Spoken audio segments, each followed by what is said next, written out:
Mahal, iiwan mo na lang talaga ako. Buntis na buntis ako.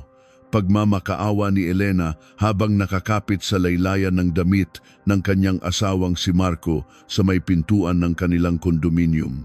Ngunit marahas na iwinaksi ni Marco ang kamay niya na tila isang istorbo.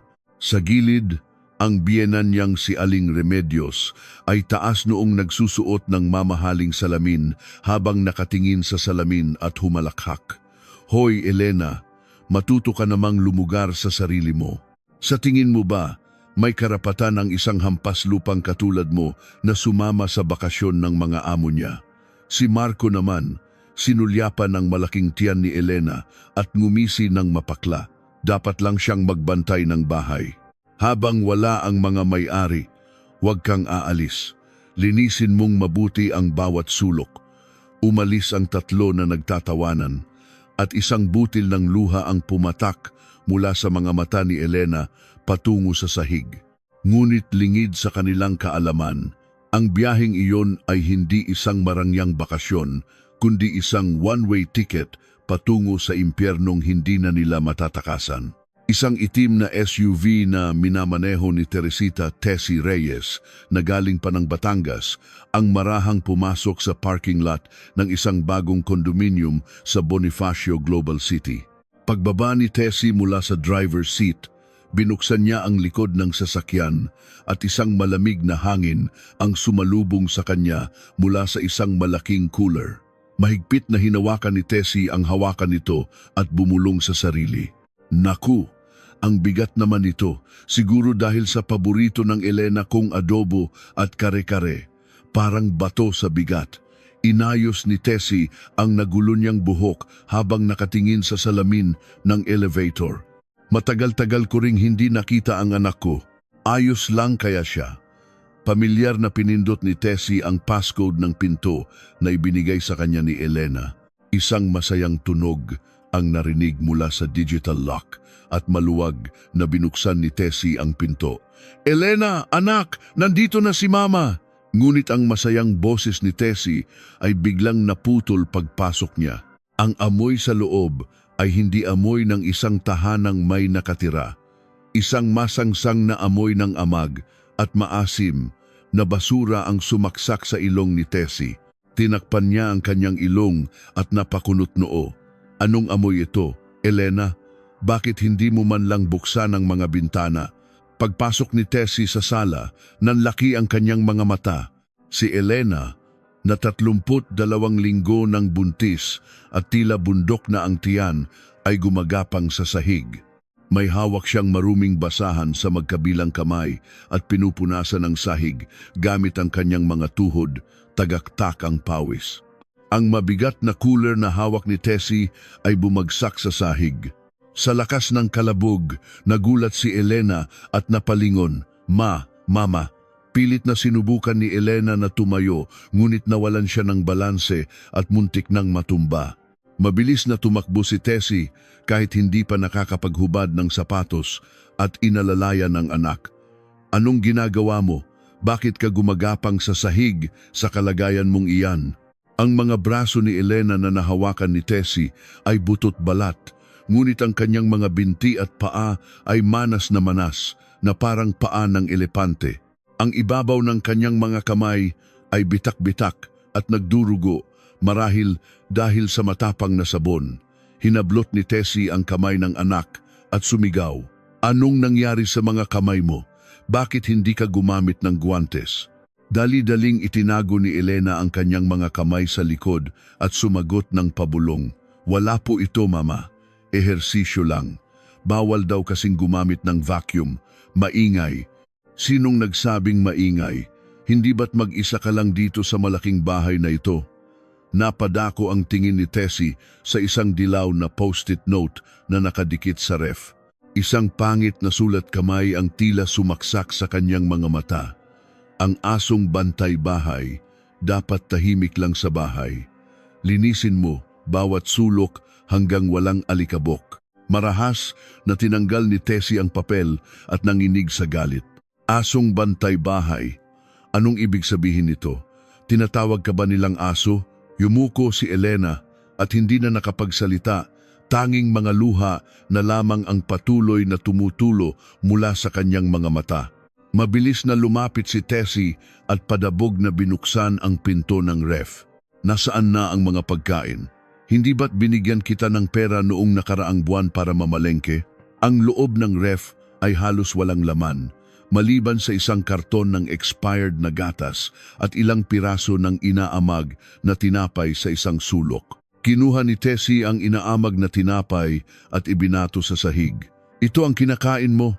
Nasaan ang demonyong si Marco? Tawagan mo siya ngayon din. Napaupo si Elena sa sahig at umiyak habang nakakapit sa pantalon ng ina. Mama, nasa Spain po si Kuya Marco. Hindi makapaniwalang nagtanong si Tessie. Ano? Spain? Iniwan kanyang ganito ang itsura mo para magpunta sa Spain? Humihikbi at halos hindi na makahingang nagpatuloy si Elena. Kasama niya po si Mama Remedios at si Clarice. Yung perang bigay niyo sa akin na emergency fund, pati lahat ng allowance na binibigay niyo, kinuha lahat ni Kuya. Pakiramdam ni Tessie ay may pumutok na ugat sa kanyang ulo. Hinawakan niya ang balikat ng anak at inalog ito. Bakit mo ibinigay? Tanga ka ba? Sana sinabi mong hindi pwede. Nanginginig na. Inabot ni Elena ang kanyang cellphone. Pinalitan ni Kuya ang pangalan ko sa account niya. Nag-install din siya ng location tracking app. Sabi niya, kapag lumabas ako ng bahay kahit isang hakbang, papatayin niya ako. Kapag nagsabi daw ako sa iyo, idadamay ka rin niya. Kinuha ni Tessie ang cellphone at binuksan ito. Ang location tracking app sa home screen ay kumikislap na tila isang pulang mata. Nagngangalit ang mga ngipin ni Tessie habang sinisipa ang pinto ng master's bedroom. Sa ilalim ng kama, nagkalat ang mga maruruming damit at underwear na iniwan ni Clarice. Sa tabi nito, may isang tuyo at tumigas na kaning lamig. Humagulgol si Elena. Sabi po ni Mama Remedios, aso lang daw ako sa bahay na ito, kaya kanin lang daw ang dapat kong kainin. Bawal daw ang ulam kasi mabaho. Ibinato ni Tessie ang kaning lamig sa pader at sumigaw. Mga hayop, mas masahol pa sa hayop. Akala ko mga tao sila. Bakit hindi mo sinabi sa akin? Tuwing tumatawag ako, sinasabi mong ayos ka lang. Natakot po ako. Binuksan ni Tessie ang aparador at kumuha ng isang bag. Tumayo ka. Aalis na tayo ngayon din. Takot na tumingala si Elena sa ina. Mama, paano po kapag nalaman ni Kuya? Malaking gulo po ito. Papatayin niya ako pagbalik niya. Hinaplos ni Tessie ang manas na pisngi ng anak. Elena, gumising ka. Hindi ka aso. Anak kita. Anak ka ni Teresita Reyes. Hindi alagang aso ni Marco Sandoval. Nag-alinlangan ang mga mata ni Elena. Anak. Ni Mama? Oo. Ang anak kong si Elena Reyes. Ang anak na pinalaki ko sa pagtitinda ng isda sa palengke ng Batangas. Isinilid ni Tessie sa bag ang maternity book ni Elena at isang pares ng damit sanggol. Wala na tayong ibang kailangan. Ayokong may dalhin kang kahit isang sinulid na galing sa kanila. Inalalayan ni Tessie ang anak palabas ng pinto. Sa tapat ng lalagyan ng sapatos, huminto si Tessie at kinuha ang kanyang cellphone. May bagong post sa Facebook account ni Marco. Siyaw daw guangguang chulbar. Spain heng, bijini si sak perleksa. Omoni tungsengwa hamkira to hengbukkamnida. Family trip starts. Business class to Spain flex. Happier because I'm with my mother and sister. Sa litrato, nakangiti si Marco habang hawak ang isang bason champagne. Sa likod niya, naka-peace sign si Aling Remedios at Clarice. Napangisi si Tessie. Sige, magpakasaya kayo. Hindi magtatagal, iyak ang kapalit ng tawa ninyo. Pinalabas ni Tessie ang anak at binuksan ang takip ng digital lock.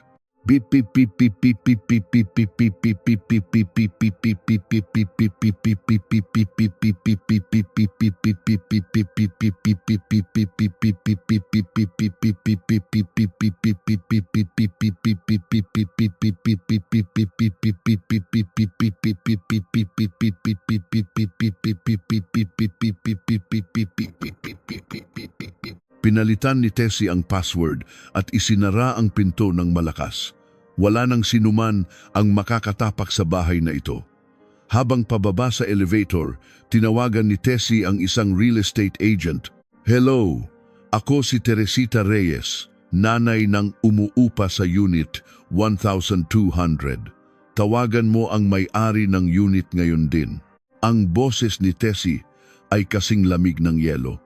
"Sabihin mo, maghanda ng papeles dahil ipapalit ang pangalan ng umuupa." Pagsakay sa sasakyan, kinumutan ni Tessie ang nanginginig na anak sa passenger seat. Pinaandar niya ang makina at tumawag sa isang tao gamit ang Bluetooth. Bago pa man mag-ring ng 2 beses, sinagot na ang tawag. "Attorney, tulog ka pa ba?" Isang boses ng lalaking bagong gising ang narinig. "Tessie, bakit ka napatawag ng ganitong oras?" Hinawakan ni Tessie ng mahigpit ang manibela at tinapakan ang silinyador. "Bumangon ka na, bibigyan kita ng dahilan para magising." "May problema ba? May ginawa ka na namang kalokohan?" "Wala pa. Pero ngayon, gagawa ako isang malaking gulo." Ang sasakyan ay mabilis na lumabas ng parking lot at humarurot sa maluwag na kalsada. Tinitigan ni Tessie ang papalayong kondominium mula sa rearview mirror at bumulong. "Ihanda mo ang sarili mo. Gagawin nating pulubi ang 3 taong iyon." Sa isang koridor ng VIP wing ng St. Luke's Medical Center sa BGC, napabuntong hininga ang doktor habang tinitingnan ang chart ni Elena. "Ginang Reyes, kailangan ninyong maging matatag." Tinitigan ni Tessie ang doktor. "Sabihin niyo po, anong kalagayan niya?" "Hindi lang po ito simpleng malnutrition. May mga unang senyales ng pre-eclampsia at matinding dehydration. Ang timbang niya ngayon ay mas mababa pa ng 5 kilo kumpara noong hindi pa siya buntis." Nanginig ang mga kamao ni Tessie. "Doc, paanong nabawasan ang timbang niya gayong may dinadala siyang sanggol?" Mukhang hindi po siya nakakain ng maayos at napuwersa sa mabibigat na gawain. Kung ilang araw pa po siyang napabayaan, parehong nanganganib ang buhay niya at ng sanggol. Kailangan niya ng absolute bed rest. Pagpasok ng doktor sa silid, tumayo ang isang lalaking nasa katanghalian ang edad at naka-Amerikana. Siya si Attorney David Reyes, matalik na kaibigan at divorce lawyer ni Tessie. "Tessie, kumalma ka. Maupo ka muna." Napaupo si Tessie at napahilamos sa mukha. "David, kasalanan ko ito. Habang nagpapakasasa ako sa Batangas, ang anak ko nagugutom at naglilinis na parang alipin." Inabutan ni David si Tessie ng isang brown envelope. "Huwag mo munang sisihin ang sarili mo. Basahin mo muna ito. Planado lahat ng ginawa ng demonyong Marco na iyon." Binuksan ni Tessie ang envelope at napakunot noo. Anong mga ito? Mga utang sa lending companies. Mula nang ikasal sila, paunti-unti siyang umuutang gamit ang pangalan ni Elena, mahigit 5 milyong piso lahat. Yung perang binigay mo, pati itong mga inutang niya, iyon ang ginamit nila para sa biyaheng iyon. Walang hiya, ginawa niyang sangla ang buhay ng anak ko. Biglang nag-vibrate ang cellphone ni Elena na hawak ni Tessie. Isang text alert mula sa bangko. "Overseas transaction, DEC 22 PM LV Store, Madrid, Spain. PHP 420,000.00, straight payment." Ipinakita ni Tessie ang screen kay David at napahalakhak ng mapakla. "Tingnan mo ito. Ang anak ko, halos mamatay sa takot magbayad ng hospital bill, pero sila bumili ng bag na nagkakahalaga ng halos kalahating milyon." Umiling si David. Ang lakas ng loob.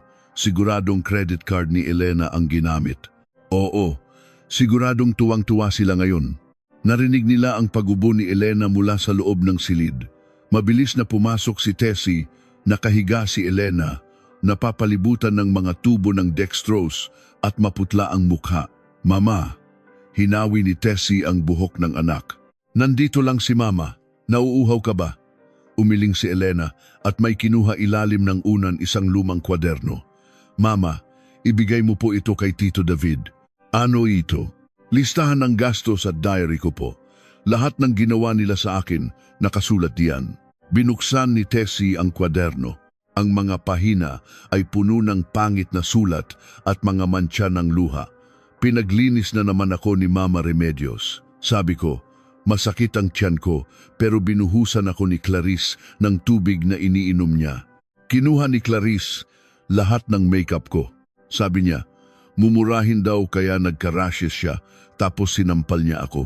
Si Marco, nakatingin lang at tumatawa. Isinara ni Tessie ang kwaderno at kinagatang labi. Sinampal ka ng Clarice na iyon? Nagtago si Elena sa ilalim ng kumot at humikbi.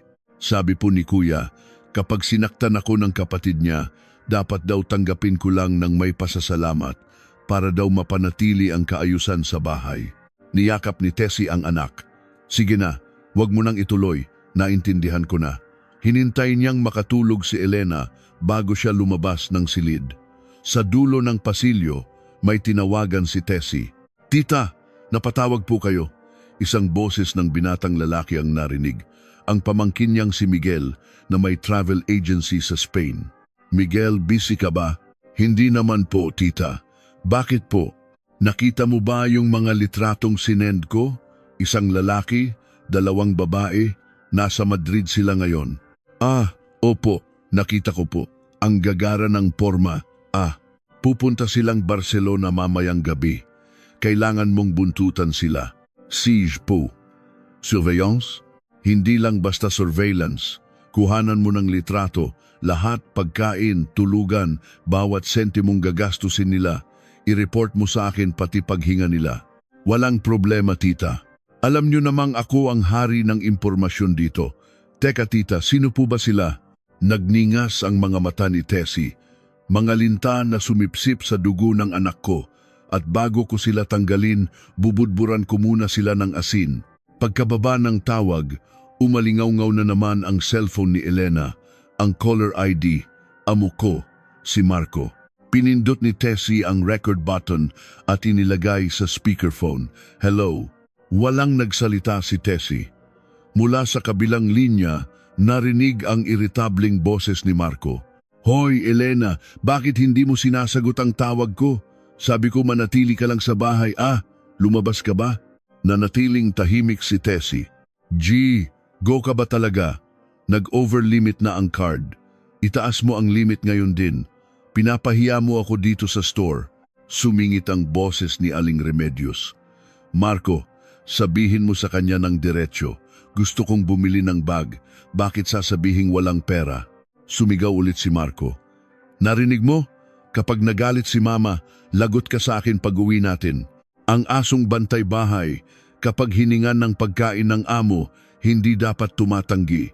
Bibigyan kita ng 10 minuto. Itaas mo ang limit. Dude, pinuto lang tawag. Sinisave ni Tessie ang recording at ipinasa kay David. David, narinig mo? Tumango si David na may seryosong mukha. Oo, solidong ebidensya. Pwede nating idagdag ang grave threat at emotional abuse. Naimbestigahan mo na ba ang kumpanya? Ang construction firm ni Marco, ang foundation na tinutulungan ko, ang may-ari ng 15% ng shares. Ngumisi si Tessie. Magaling. Ang empleyadong pinapasweldo ng pera ko, ninanakawan pa pala ako para magpasarap. Tinapik ni Tessie ang balikat ni David. Tawagan mo ang CEO ng kumpanya ngayon din. Magpatawag ka ng emergency board meeting bukas ng umaga. Anong sasabihin ko? Sabihin mong ang isang magnanakaw ay nagpapakasaya sa ibang bansa gamit ang corporate credit card. Tumingin si Tessie sa natutulog na anak at idinagdag. Yung apartment na tinitirhan ng mga magulang ni Marco, pag-aari ng isa sa mga shell companies ko, di ba? Simulan mo na ang ejectment case. Ipadala mo ang notice to vacate ngayong linggo. Hindi ba masyadong mabilis? Anong mabilis? Isang taong nagdusa sa impyerno ang anak ko. Hindi sila dapat magkaroon ng kahit isang araw ng kapayapaan. Gabi na. Nakaupo si Tessie sa isang silya sa tabi ng kama ni Elena. Mahigpit na hawak ang kamay nito. Sa labas ng bintana, nagniningning ang mga ilaw ng siyudad. Ngunit ang tanging nakikita ni Tessie ay ang mga sugatang kamay ng kanyang anak. Bumulong siya. Elena, matulog ka ng mahimbing. Simula bukas, sila naman ang hindi makakatulog. Ang refleksyon ni Tessie sa bintana ay hindi na mukha ng isang mabait na lola, kundi ng isang mabangis na hayop na nag-aabang sa kanyang biktima. Ipapakita ko sa inyo kung ano ang tunay na impyerno. Kinuha ni Tessie ang cellphone at nag-text kay David. Handa na. Simulan na ang pangangaso. Makalipas ang 2 araw, sa isang opisina sa Makati, inilapag ni Attorney David ang isang tablet sa harap ni Tessie. Tessie, tingnan mo ito, ang galing ng manugang mo. Ipinakikita sa screen ang listahan ng mga ginastos ni Marco gamit ang corporate credit card. Inayos ni Tessie ang kanyang salamin. Anong mga ito? Nightclub sa Seville, massage. Sinasabi niyang business trip pero ginagamit niya ang card para sa mga babae. Tingnan mo ang halaga, halos 50,000 sa isang gabi. Napahampas si Tessie sa mesa. Ang anak ko, nanginginig bumili ng t-shirt na nagkakahalagang 500 piso pero ang hayop na ito nagpapakaray na gamit ang pera ng iba. Kinuha ni Tessie ang telepono at tumawag. Ang kausap niya ay ang CEO ng kumpanya ni Marco. Mr. Tan, si Teresita Reyes ito. Ma'am Tessie, tatawagan ko na nga po sana kayo. Diretsuhin na kita. Sibakin mo ang manugang kong si Marco Sandoval ngayon din. Po? Si Manager Sandoval po? Bakit po biglaan? Ipinadala ko na sa audit team ang ebidensya ng mga ginagawa niya sa Spain gamit ang corporate card. At isa pa, hindi kailangan ng foundation ko ang isang kumpanyang nag-aalaga ng magnanakaw. Aalisin ko ang investment ko. Ma'am, sandali lang po. Hayaan niyo pong ayusin ko ito. Kumalma lang po kayo. Ibinaba ni Tessie ang tawag at bumulong. Kumalma. Nagsisimula pa lang ako. Sa parehong oras sa Seville, Spain, si Marco na nakasuot ng salamin at may hawak na iced coffee at mga paper bag ng mamahaling brand ay masayang sumisipol. Sa tabi niya, nagrereklamo ang nanay niyang si Aling Remedios. Naku, ang init. Marco, kailan darating ang tren? First class ang kinuha mo, di ba? Huwag kayong mag-alala, mama. Pinakamagandang high-speed train dito sa Spain. First class pa. Si Clarice naman ay abala sa pagsiselfie. Kuya, gutom na ako. Pagdating natin sa Barcelona, sa Michelin Star Restaurant tayo kakain, ha? Gamitin na lang natin ang card ni ate. Tumawa si Marco. Siyempre, habang siya kumakain ng instant noodle sa bahay, tayo mag-e-stick. Masaya silang naglakad papunta sa gate. Ngunit nang i-scan nila ang ticket, isang pulang ilaw at malakas na tunog ang umalingaw-ngaw. Beep, beep, beep. Lumapit ang isang staff at sumigaw sa Espanyol. Naguguluhang nagtanong si Marco sa Ingles. What is the problem? Gumawa ng X-sign ang staff. Ticket cancelled. Reported for fraud. Fraud? Panloloko? Hinampas ni Aling Remedios ang likod ng anak. Hoy! Bakit hindi tayo makapasok? Nangangalay na ang mga paa ko. Pinagpapawisan si Marco habang tinitingnan ang cellphone. Anak nang, na-cancel ang booking. Sino ang nag-cancel? Sumigaw si Aling Remedios. Siguradong yung bruhang iyon, si Elena, nang hinayang sa pera kaya kinansela. Teka lang ma, tatawagan ko. Tinawagan ni Marco si Elena, ngunit walang sumasagot. Inagaw ni Aling Remedios ang telepono. Ako ang tatawag. Kapag sinagot niya ito, bubunutin ko lahat ng buhok niya. Ring, ring, ring. Matagal bago may sumagot, ngunit hindi si Elena. Hello? Isang malamig at mababang boses. Si Tessie. Natigilan si Aling Remedios, tapos ay mas lalong lumakas ang boses. Aba, balae, ikaw pala ang sumagot? Ibigay mo ang telepono sa manugang ko. Ngayon din, mula sa kabilang linya, narinig ang mapanuyang tawa ni Tessie. Manugang? Sinong manugang? Ang anak ko, nakahiga sa ospital ngayon. Anong ospital? Huwag siyang mag-inarte. Sabihin mo, i-book niya ulit ang ticket namin. Nagmumukha kaming tanga dito sa istasyon. Mahinang sumagot si Tessie. Pagtitiis, nagsisimula pa lang iyan. Ano? Anong sabi mo? Yung card na ginagamit nyo, inireport ko na bilang ninakaw. Masarap bang mag-shopping gamit ang nakaw na card? Namutla ang mukha ni Aling Remedios. Ninakaw? Balae, nababaliw ka na ba? Magnanakaw ba kami? Oo, magnanakaw. Mga magnanakaw na tumakas matapos sipsipin ang dugo ng anak ko. Aba talagang, Hoy Marco, halika dito. Ang nanay ng asawa mo, nababaliw na. Inagaw ni Marco ang telepono. Tita, ano po bang ginagawa ninyo? I-cancel nyo na po ang report. Hindi kami makaalis dito. Marco, makinig ka. Ang suot ninyo, ang sapatos ninyo, ang kinain ninyo lahat iyan, dugot pawis ng anak ko. Tita, mag-ingat po kayo sa sinasabi ninyo. Baka pagsisihan ninyo. Kayo ang magsisisi. Tingnan mo ang email mo ngayon. Toot. Pinuto lang tawag. Nagmura si Marco at binuksan ang email. From HR Department. Subject, Notice of Disciplinary Action and Suspension. This is to inform you that you are suspended effective immediately due to allegations of fraudulent use of the corporate credit card and embezzlement. Report to the office upon your return to face investigation. Failure to do so will result in legal action. Nahulog ang cellphone mula sa kamay ni Marco. Ma, bakit? Nagbigay ba ng bonus ang kumpanya? Tanggal na ako sa trabaho. Ano? Tanggal na daw ako at kakasuhan ako ng embezzlement. Sumigaw si Clarice. Kuya, yung card ko rin, ayaw na. Lahat ng pinamili ko, na-cancel. Sabi ng sales lady, magnanakaw daw ako. Sa gitna ng istasyon ng tren sa Seville, ang tatlo ay natulala na parang mga estatwa. Ang mga dumadaang turista ay tumitingin at nagbubulungan. Nanginginig na kinuha ni Marco ang sarili niyang credit card at tumakbo sa isang ATM. Kailangan kong mag-withdraw ng cash. Ngunit pagkatapos ipasok ang card, isang pulang mensahe ang lumabas. Transaction failed. Account frozen. Sinuntok ni Marco ang makina. Pitangina, pati pera ko, ginalaw nila. Isang litrato ang pumasok sa telepono ni Marco. Galing kay Tessie, isang malaking tarpaulin na nakasabit sa tapat ng opisina niya. Mangungupit na si Marco Sandoval, iniwan ang buntis na asawa para magpasarap sa Spain. Sa ilalim, nakaprint ang malaki niyang text kay Elena. Aso ka, kaya huwag kang tatahol. Maghintay ka lang. Nanghina ang mga tuhod ni Marco at napaupo siya. Umiiyak na inalog siya ni Aling Remedios. Marco, anong nangyayari? Paano na tayo?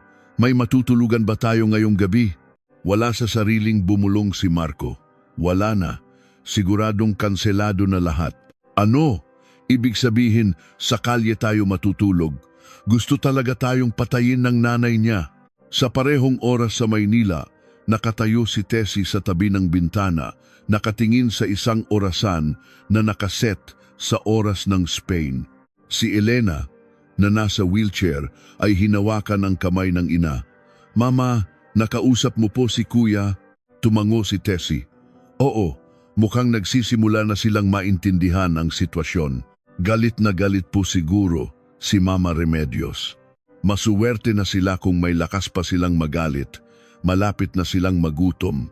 Pumasok si David sa silid na nakangiti. Tessie, kanselado na ang hotel nila sa Barcelona. Ang cancellation fee sa card ko na siningil. Magaling. Kung gusto nilang maranasan ang hirap, dapat magsimula sila sa pagiging pulubi. Nag-text si Tessie sa pamangkin niya. May mga bagong pulubi. Tingnan mo kung saang butas sila susuot. Tumingin siya kay Elena. Anak, panoorin mong mabuti. Ang bawat luhang pinatak mo, babayaran nila ng dugo. Tumingin si Elena sa labas ng bintana at sumagot ng nanginginig ngunit malinaw. Opo mama, hindi na ako iiyak. Panonoorin ko silang umiyak. Ang tingin ni Tessie ay lalong tumalim at dumilim. Ang biyahe patungo sa impyerno ay nagsimula na. Sa isang modernong bahay na napapaligiran ng mga puno sa Tagaytay, huminto ang sasakyan ni Tessie. Pagbaba ni Elena, hindi siya makapaniwala. Mama, ito po yung rest house nyo. Ang ganda pala. Simula nang mag-asawa ka, nalungkot ako kaya ipinatayo ko ito. Sariwa ang hangin, di ba? Dito ka muna magpapagaling. Ang hangin na nalanghap ni Elena ay puno ng amoy ng kalikasan at kalayaan. Ang sarap sa pakiramdam. Ibang-iba sa amoy amag sa kondo, sabi ni Tessie. Kaya nga sabi ko sa'yo, hindi ko gusto ang lalaking iyon. Hindi ka nakinig sa akin. Bumukas ang pinto at isang babaeng nasa katanghalian ang edad ang yumuko. Welcome po, ma'am. Nakahanda na po ang pagkain. Salamat, manang. Sinigurado mong masustansya para kay Elena, ha? Opo, ma'am. Lugaw na may lamang dagat po at iba pang pampalakas. Darating din po ang therapist mamayang 2:00. Sa hapagkainan, hindi magalaw ni Elena ang kutsara habang nakatingin sa mainit na lugaw. Tinulak ni Tessie ang mangkok palapit sa kanya. Bakit hindi ka kumakain? Wala ka bang gana? Hindi po. Kasi nasanay po akong puro kaning lamig at expired na pagkain ang kinakain ko. Hindi ko po alam kung pwede ko itong kainin. Namula ang mga mata ni Tessie, ngunit tinaasan niya ang boses. Anong hindi pwede? Anak kita. Ikaw ang anak ko na karapat-dapat sa lahat ng pinakamaganda sa mundo. Nanginginig na sumubo si Elena. Nang maramdaman niya ang init na dumaloy sa kanyang lalamunan, bumuhos ang mga luhang kanina pa niya pinipigilan. Mama, ang sarap po. Sobrang sarap. Hinawakan ni Tessie ang kamay niya. Elena, tingnan mo ang mga kamay ko. Ipinakita ni Tessie ang kanyang mga magagaspang na palad. Ganito ang naging kamay ko sa pagtitinda ng isda sa palengke ng Batangas. Tuwing taglamig, namamatay ang mga kuko ko. Tuwing tag-init, tinatakpan ng mga tao ang ilong nila dahil sa amoy. Hinaplos ni Elena ang mga kalyo ng ina. Alam mo ba kung bakit ako nagpakahirap? Para hindi mo maranasan ang hirap ko. Para mabuhay kang parang prinsesa. Pero bakit ka nagpaalipin na parang aso? Bakit? Kinagat ni Elena ang labi. Patawad, mama. Naging tanga po ako. Patawad po dahil hindi ko inalagaan ang katawan na pinalaki ninyo ng may paghihirap. Mabuti at naintindihan mo na. Kumain ka ng marami. Ang laban, kailangan ng lakas. Pagkatapos kumain, pumunta si Tessie sa kanyang opisina at tinawagan si David. David, naipadala mo na ba ang demand letter? Oo, kapapadala lang. Isang notice para bayaran ni Marco ang 10 milyong utang at isang kasunduan para sa pag-urong ng kasong kriminal. Ang laman ng kasunduan, tulad ng sinabi ko. Oo, kung papayag siyang i-annul ang kasal at isuko ang lahat ng karapatan sa bata, hindi na natin itutuloy ang kasong kriminal. Pumayag kaya siya? Sa ngayon hindi pa, mayabang pa iyan. Pero kapag nawalan na siya ng lahat, luluhod din iyan. Tumingin si Tessie sa labas. At yung notice to vacate para sa mga magulang niya, naipadala na rin. Siguradong natanggap na rin ng nanay niya ang text, utos na lisanin ang bahay dahil sa pagtatapos ng kontrata at iligal na paninirahan. Sa parehong oras, sa isang eskinita sa Barcelona, hila-hila ng grupo ni Marco ang kanilang mga maleta sa harap ng isang mumurahing hostel. Nagrereklamo si Aling Remedios. Bakit dito? Kung kanselado ang hotel, dapat sa ibang hotel tayo. Bakit sa ganitong lugar? Mama, lahat ng card, block na. Yung natitirang cash, dito lang aabot. Sagot ni Marco. Tinakpan ni Clarice ang ilong. Ang baho. Kuya, ayoko dito. Mukhang maraming ipis. Huwag ka nang mag-inarte. Pumasok na tayo. Lumapit si Marco sa reception. Check-in please, 3 people. Tiningnan ng may-ari ang kanilang mga pasaporte, tapos ay itinuro ang isang papel na nakadikit sa pader at umiling. No Koreans, no room. Mali ang pagkakakilala, ngunit ang mensahe ay malinaw. Why? Ang papel na itinuro ay isang wanted poster na ipinakalat ni Miguel. Babala, grupo, NGMGA Manlolokong Pilipino, wanted sa pananakaw ni credit card at embezzlement. Namutla si Marco. Bakit? Bakit nandito ito? Kumuha ng walis ang may-ari. Get out, police! I will call police! Nataranta si Aling Remedios. Ano raw? Tatawag ng pulis? Marco, takbo! Nagmamadali silang tumakbo palayo. Humihingal na tumunog ang telepono ni Clarice, ang HR ng kumpanya nila. Hello? Si Ms. Clarice Sandoval po ba ito? Mula po ito sa AKR. Opo, bakit po? Ginamit niyo po ba ang corporate card ni Manager Marco at personal card ni Mrs. Elena Sandoval para bumili ng regalo sa mga boss at humingi ng pabor para sa promotion? Nanghina ang mga tuhod ni Clarice. Ano pong sinasabi niyo? May ebidensya ba kayo? Isinumite po ng kampo ni Mrs. Sandoval ang mga resibo at text messages. Inirereklamo po kayo bilang kasabwat sa embezzlement.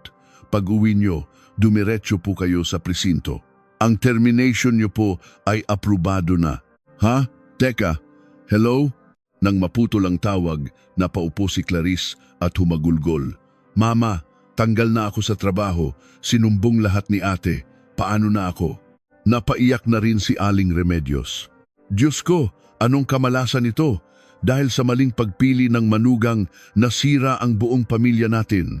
Isang text ang dumating sa telepono ni Aling Remedios from Reyes, Associates Law Firm. Subject, Notice to Vacate. Ang inyong tinitirhang apartment ay tinapos na ang kontrata. Lahat ng inyong gamit ay inilipat na sa isang bodega. Ang password ni Pinto ay pinalitan na. Napasigaw si Aling Remedios at ibinato ang telepono. Ang bahay ko, pinapalayas kami sa bahay ko. Ano ito? Napahawak si Marco sa ulo. Ang bahay na iyon, kay Tita Tessie pala. Ano? Sabi mo, binili mo para sa akin. Sabi mo, nakapangalan sa akin. Regalo po iyon ni Tita noong kasal namin, pero nakapangalan sa kumpanya niya. Pinatira lang tayo. Hinawakan ni Aling Remedios ang kwelyo ng anak. G, go ka. Bakit ngayon mo lang sinabi? Ibig sabihin, wala na tayong uuwian sa Pilipinas. Hindi na nakasagot si Marco.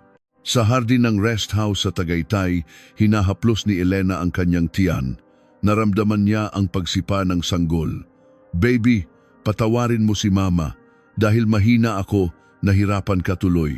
Lumapit si Tessie at ipinatong ang isang kumot sa balikat niya. Pag-asa, kaya maganda bang pangalan? Ngumiti si Elena.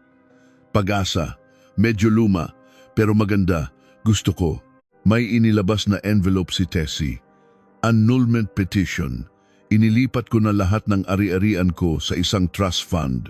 Kahit anong gawin niyang kaso, wala siyang makukuhang kahit isang kusing. Kinuha ni Elena ang papeles. Nanginginig niyang hinawakan ng ballpen. Mama, kapag pinirmahan ko po ito, mag-isa na lang talaga ako. Kakayanin ko po kayang palakihin ang anak ko nang walang ama. Matigas na sumagot si Tessie. Sinong nagsabing mag-isa ka? Nandito ako. At mas mabuti nang lumaki siya sa isang matatag na ina kaysa sa isang basurang ama. Nagbago ang tingin ni Elena. Hindi na ito ang tingin ng isang inaabusong asawa. Tama po, poprotektahan ko ang anak ko. Mariin niyang isinulat ang kanyang pangalan. Elena Reyes. Pagkatapos, huminga siya ng malalim. Ang gaan sa pakiramdam. Tinapik ni Tessie ang anak. Tama yan. Nagsisimula pa lang tayo. Siguradong pulubi na ang mga iyon sa Spain ngayon.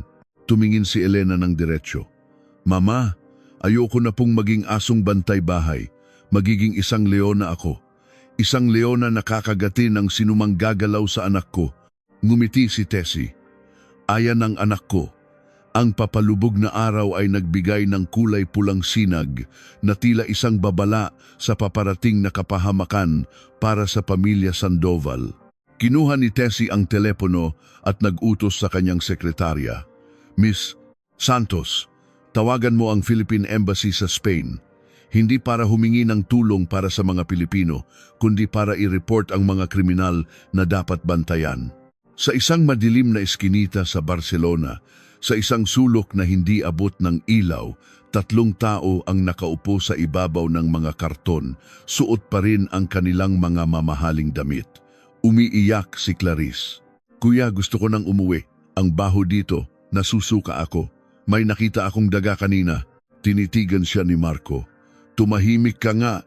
Ako rin nababaliw na. Napahawak sa tiyan si Aling Remedios. Gutom na ako. Marco, humanap ka ng pagkain. Manghingi ka. Paano ako hihingi? Hindi nila ako maintindihan. Nakita nyo naman kung paano tayo pinalayas kanina. Ang itsura nila ay hindi na turista, kundi mga pulubi. Tumayo si Marco. Hintayin niyo ako. Hahanap ako kahit tubig lang. Palihim na lumapit si Marco sa isang outdoor cafe. May mga tirang tinapay at tubig sa isang mesa. Nang akmang kukunin niya ito, hinawakan ng isang waiter ang kanyang kamay. "Hey, thief!" Ngumiti si Marco nang nakakaawa. "I'm hungry. Please, just bread." Tinulak siya ng waiter. Napahandusay si Marco sa sahig. Pinagtinginan siya ng mga tao. Koreano, a beggar. Namula ang mukha ni Marco sa hiya. Tumakbo siya pabalik sa eskinita. Sumigaw si Aling Remedios. "Bumalik kang walang dala. Ang nanay mo, mamamatay na sa gutom." Gumapang si Aling Remedios sa tabi ng basurahan at dinampot ang isang lukot na bote ng mineral water. Sumigaw si Clarice. "Mama, marumi iyan!" "Manahimik ka. Mamatay na ako sa uhaw." Ininom niya ang natitirang tubig at napaubo. May upos ng sigarilyo sa loob. Nagsuka siya sa sahig. Biglang tumunog ang telepono ni Marco.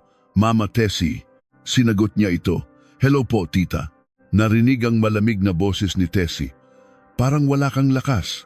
Nasaan na ang yabang mo?" Umiyak si Marco. "Tita, mali po kami. Tulungan niyo po kami. Ilang araw na po kaming hindi kumakain. Paki-unblock po ng card." Tumawa si Tessie. "Ang anak ko, madalas hindi kumain dahil sa'yo. Ngayon, alam mo na kung ano ang pakiramdam ng magutom." Inagaw ni Aling Remedios ang telepono. "Bala tulungan mo ako. Patawarin mo na ako. Matanda na ako. Baka mamatay ako dito." "Matanda? Noong pinaglilinis mo ng sahig ang buntis kong anak, bata ka pa. Ngayong nagugutom ka, bigla kang tumanda? Kasalanan ko na. Pakiusap, ibili mo lang kami ng tiket pa uwi. Nabilhan ko na kayo." Nanlaki ang mga mata ng tatlo. "Talaga po? Salamat po, tita. Maraming salamat." "Anong salamat? Tingnan niyo ang email niyo." Toot. Binuksan ni Marco ang email. E-ticket confirmation. Departure, Barcelona. Layover, Dubai, 12 hours. Layover, Bangkok, 9 hours. Arrival, Manila. Class, economy. No check-in baggage. No in-flight meals. Sumigaw si Clarice. Baliw ba siya? 2 layover, mahigit 3 oras na biyahe at walang pagkain. Nag-iiyak si Aling Remedios. "Mamamatay ako sa biyaheng iyan. Gusto niya talaga tayong patayin." Bumulong si Marco. "Kahit ito na lang, kailangan nating sumakay. Kung hindi, habang buhay tayong magiging pulubi dito." May dumaang grupo ng mga turistang Pilipino. "Uy, hindi ba sila yung nasa social media? Yung pamilyang naging pulubi sa Spain?" Kinuha ng isa ang cellphone at kinuhanan sila. "Grabe, totoo nga, karma is real." Sumigaw si Clarice. "Huwag niyo kaming kuhanan." Sumugod si Aling Remedios. "Walang hiya kayo, burahin niyo iyan." Tinulak siya ng isang lalaki. "Manahimik ka, Ale. Kalat na sa buong Pilipinas ang ginawa niyo. Nakakahiya kayo." Tinitigan ni Aling Remedios si Marco. "Kasalanan mo ito lahat. Kung dinamitan mo lang ng maayos ang asawa mo, hindi sana tayo nagkaganito." Hinablot niya ang buhok ni Marco. "Ibalik mo ang buhay ko. Ibalik mo ang apartment ko." Tinulak ni Marco ang ina. "Kayo rin naman. Kayo ang dahilan kung bakit nagalit si Tita Tessie dahil sa kasakiman ninyo. Nadamay ako. Walang utang na loob." Nagpagulong-gulong ang mag-ina sa sahig. Umiiyak si Clarice. "Tama na. Nakakahiya. Pinagtitinginan tayo." Dumating ang huling text ni Tessie. "Napanood ko ang palabas nyo. 3 oras na lang, aalis na ang eroplano. Kapag na-miss nyo iyan, bahala na kayo sa buhay nyo." Tumigil sila at sumigaw si Marco. "Mama, Clarice, takbo. Kailangan nating makarating sa airport." "Paano ang pamasahe?" Sinipa ni Marco ang isang lata. Tatakbuhin natin. Bilisan nyo kung ayaw nyong mamatay. Iniwan nila ang mga maleta at tumakbo. Nadapa-dapa si Aling Remedios, nagkasugat ang tuhod pero hindi sila huminto. Isang lang ang nasa isip ni Marco. Pagdating ko ng Pilipinas, papatayin kita, Elena. Papatayin kita. Nang makarating sa airport, bumagsak sila sa sahig. Humihingal. Lumapit ang isang security guard at tinapik si Marco. Passport. Nanginginig na inabot ni Marco ang passport. May galit sa kanyang mga mata. Nang makakonekta sa wifi, nag-text siya kay Elena. Hoy Elena, papunta na ako. Humanda ka. Ipapatikim ko sa iyo ang impyernong dinanas ko. Ngumisi siya nang nakakatakot. Hindi alam na iyon na ang kanyang huling pagwawala. 3 araw pagkatapos, sa transit area ng Bangkok Airport, nag-charge si Marco ng cellphone at muling nag-type. Ang kanyang mga mata ay namumula. Nagpadala siya ng isa pang mensahe kay Elena. Hoy, Elena, sumasakay na ako ng eroplano. Pagdating ko sa Pilipinas, uunahin kitang patayin, pati na ang nanay mo. Nalaman na ng kaibigan ko kung saang ospital ka, may litrato na ako ng kwarto mo. Magtago ka na at manginig sa takot. Purong kasinungalingan. Pero sa isang taong takot, ang kasinungalingan ay mas matalim pa sa patalim. Sa rest house sa Tagaytay, nagpapahinga si Elena nang tumunog ang kanyang cellphone. Nang makita ang mensahe, napasigaw siya at nabitawan ang telepono. Pumasok si Tessie. Anak, anong nangyari? Itinuro ni Elena ang cellphone. Mama, si Kuya, parating na daw siya. Papatayin niya daw tayong lahat. Kinuha ni Tessie ang telepono at nabasa ang mensahe. Nanginig ang kamay niya sa galit. Hayop ka! Biglang napahawak si Elena sa dibdib at nahirapang huminga. Ang tiyan ko! Elena, huminga ka ng malalim. Doktor, tulong! Namutla si Elena at isang mantsa ng dugo ang kumalat sa bedsheet. Nanlaki ang mga mata ni Tessie. Dumudugo siya! Bilisan nyo! Dumating ang mga doktor. Posibleng placental abruption. Bumabagsak ang blood pressure ng nanay at heartbeat ng bata. Kailangan siyang operahan ngayon din. Habang tinatakbo sa operating room, hinawakan ni Elena ang kamay ng ina. Mama, si Pag-asa, iligtas niyo po siya. Umiiyak na tumakbo si Tessie. Huwag kang bibitaw anak, kaya mo iyan. Nang isara ang pinto ng operating room, napaupo si Tessie. Diyos ko, iligtas niyo ang anak ko. Muling nag-vibrate ang telepono niya. Mensahe mula kay Marco. Kahit isilang mo pa iyan, sa ampunan din ang bagsak niyan. Kung ayaw mong maging ulila, ipalaglag mo na ngayon. Kuyom na kuyom ni Tessie ang telepono. Ang lungkot ay naging purong galit. Tumayo siya. Tinawagan niya ang isang mataas na opisyal sa PNP. General, si Teresita Reyes po ito. Ma'am Tessie, bakit po? Ang manugang kong si Marco Sandoval darating bukas ng umaga sa NAIA. May kaso siyang embezzlement, grave threats at attempted murder. Attempted murder, ma'am? Ang anak ko nasa operating room ngayon dahil sa text niya. Kapag may nangyari sa anak o apo ko, isa na siyang mamamatay tao. Ang boses ni Tessie ay tila galing sa impyerno. Paglapag na paglapag niya, arestuhin niyo agad, pusasan at kaladkarin na parang aso. Masusunod po ma'am, ipadala niyo lang po ang ebidensya. Sunod niyang tinawagan ang sekretarya. Miss Santos, kunin mo ang listahan ng lahat ng kaibigan at kasamahan ni Marco. Tawagan mo silang lahat. Ikalat mong magnanakaw siya at nambubugbog ng asawa. Sabihin mong sinumang tutulong sa kanya ay magiging kaaway ko at sisirain ko ang buhay nila hanggang sa kaapu-apuhan nila. Noted, ma'am. Sa katunayan po, wala na pong sumasagot ng tawag niya. Siguraduhin mong wala siyang matatakbuhan sa buong Pilipinas. Sa Bangkok Airport, tumatawa si Marco. Hindi na nagre-reply. Siguro hinimatay na sa takot.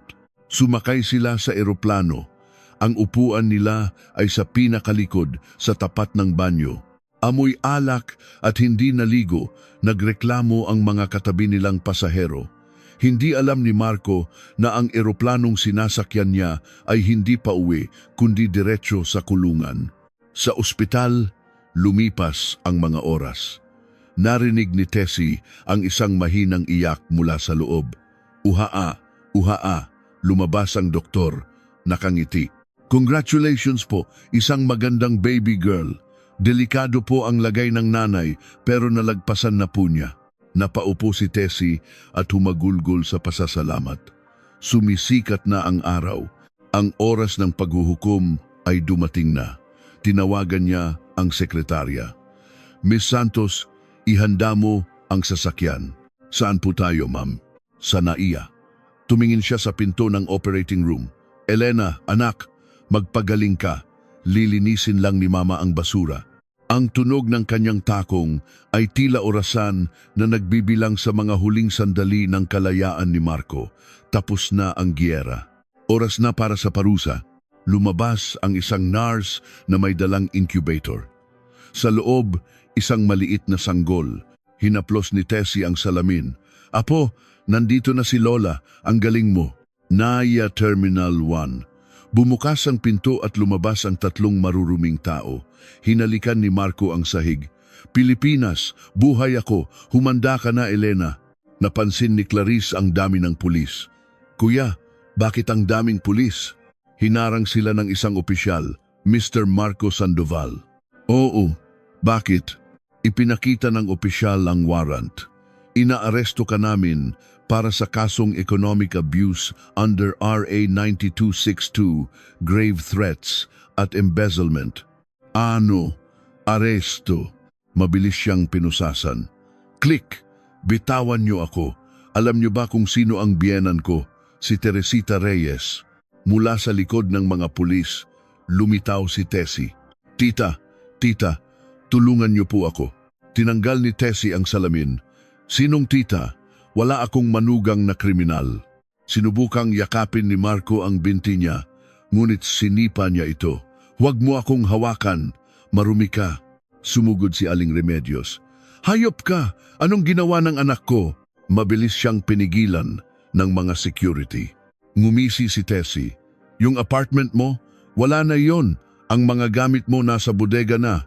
Nanlaki ang mga mata ni Aling Remedios. Ang bahay ko. Hindi mo bahay iyon. Nakikitira ka lang. Sumigaw si Clarice. Hindi magnanakaw ang kuya ko. Inutos lang iyon ni ate. Lumapit ang isang pulis. Miss Clarice Sandoval, yang suot niyong coat at bag, inireport bilang ninakaw ni Mrs. Sandoval. Hubarin niyo po iyan. Arestado ka rin bilang accomplice. Nagsisigaw si Clarice habang pilit na hinuhubad ang kanyang damit sa gitna ng airport. Kanya-kanyang kuha ng litrato at video ang mga tao. Tumango si Tessie sa hepe. Salamat, siguraduhin niyong mabubulok sila sa kulungan. Habang kinakaladkad ang tatlo, sumigaw si Tessie. Marco, sa kulungan siguradong may pagkain ka araw-araw. Diyan ka na habang buhay. Isang linggo pagkatapos sa korte. Ang akusadong si Marco Sandoval ay napatunayang nagkasala. Hinahatulan siya ng 10 taong pagkakakulong at inuutusang magbayad ng 20 milyong piso bilang danyos. Tok, hinimatay si Aling Remedios. Lumabas si Tessie kasama si David. Kulang pa ang 10 taon. Ngumiti si David. Paglabas niya, baon pa rin siya sa utang habang buhay siyang magbabayad. Sa isang madilim at masikip na kwarto sa isang boarding house sa Caloocan, pumasok si Aling Remedios at Clarice. Amoy amag. Dito tayo titira. Isang kapitbahay ang sumigaw. Hoy! Ang ingay nyo! Matutulog kami! Napaiyak na lang sila. Ito ay mas masahol pa kaysa sa pagiging pulubi sa Spain. Sa rest house sa Tagaytay, nagising si Elena sa isang malambot na kama. Pumasok si Tessie na may dalang mainit na sabaw. Ipinakita niya ang isang tablet kung saan live na pinapakita ang natutulog na si Pag-asa sa nursery. Anak, malakas na siya. Pwede na siyang umuwi sa susunod na linggo. Naiyak si Elena. Ang ganda niya. Anak, mula ngayon, mabuhay ka para sa sarili mo. Huwag kang matakot. Nandito lang si Mama. Tumingin si Elena sa ina, wala nang bakas ng takot. Opo mama, malaya na ako. Magsisikap ako bilang anak ninyo at bilang nanay ni Pag-asa. Hinawakan ni Tessie ang kanyang kamay. Tama iyan, tayo na ang bida ngayon. 1 taon ang lumipas. Unang kaarawan ni Pag-asa sa hardin sa Tagaytay. Si Elena, ngayon ay isang best-selling author, ay nagbigay ng talumpati. Salamat po sa pagdalo. Sa tabi niya ang masayang si Pag-asa.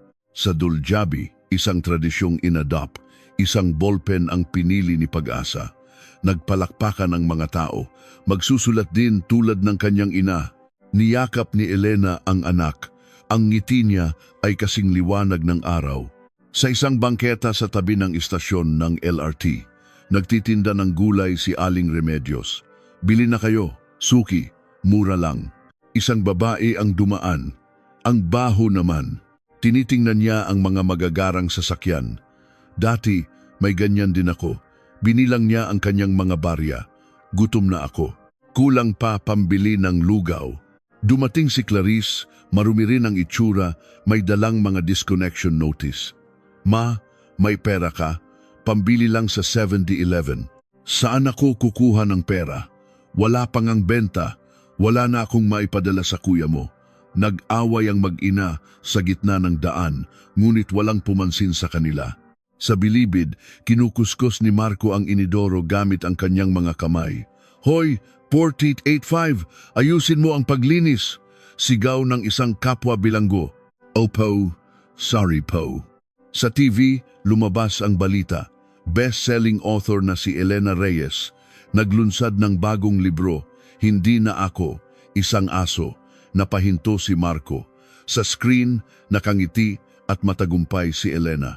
Ang mga sugat ng nakaraan, sabi ni Elena sa interview, ang naging pataba para sa aking paglago.